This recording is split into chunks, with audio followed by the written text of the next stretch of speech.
कदम उठाते हैं, अक्सर लोग पूछते हैं, अच्छे लोगों के साथ बुरा क्यों होता है? इसका उत्तर कर्म की उस गहराई में छिपा है, जिसे हम वर्तमान जीवन की सीमित दृष्टि से नहीं देख पाते।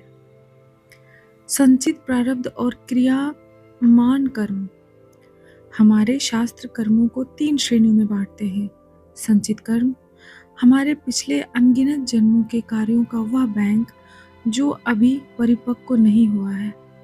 प्रारब्ध कर्म वह हिस्सा जिसे लेकर हम इस जीवन में आए हैं, जिसे हम अक्सर भाग्य कह देते हैं। क्रियामाण कर्म वह जो हम इस समय कर रहे हैं। यही वह जगह है जहां हमारी स्वतंत्र इच्छा काम करती है। ब्रह्मांड का एक सीधा नियम है, प्रतिध्वनि। आप जो भी ब्रह्मांड में भेजते हैं वह लौटकर आपके पास आता है।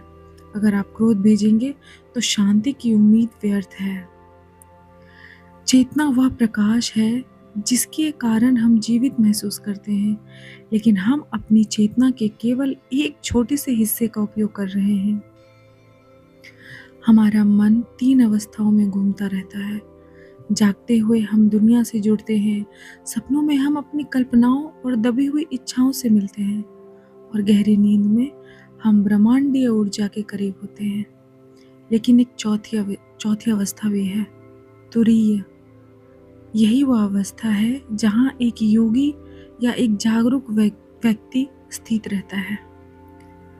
अहंकार वर्सेस आत्मा।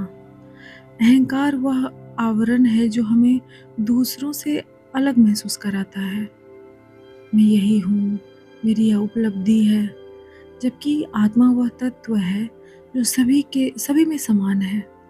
जब हम अहंकार से ऊपर उठते हैं तो हमारी चेतना का विस्तार होता है।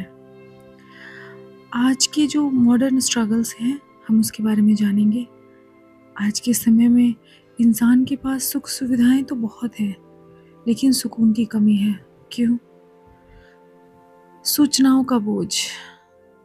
ज़रूरत से ज़्यादा हमें इंफॉर्मेशन चाहिए होता है। हमारा दिमाग लगातार सूचनाओं से भरा जा रहा है। सोशल मीडिया, समाचार, दूसरों की जिंदगियां की चमक धमक, यह सब हमारी चेतना को बिखेर देता है। तुलना और ईर्ष्या। जब हम अपनी तुलना दूसरों से करते हैं तो हम अनजाने में अपने कर्मों